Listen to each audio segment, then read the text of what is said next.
Akala ko masaya na ang maging malaya sa sarili kong mundo. Walang nakikialam, walang humahadlang. Ginawa ko lahat ng mag-isa kasi iniisip ko na yun ang tunay na freedom.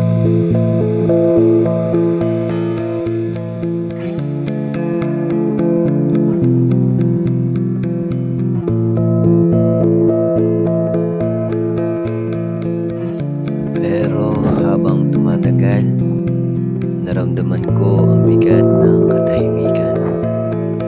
Oo, malaya ako, pero parang may kulang. Hanggang sa nakilala ko ang mga kaibigan ko. Sa piling nila, natutunan kong ang kalayaan ay hindi lang tungkol sa pagiging mag-isa. Totoong kalayaan ang paramdaman mong may mga taong handang sumuporta sa iyo, tumulong kapag mahirap, at makisaya sa iyo kapag magaan ang buhay.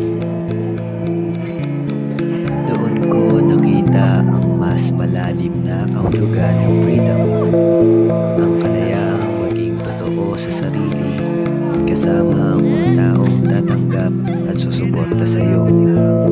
Ano man ang mangyari.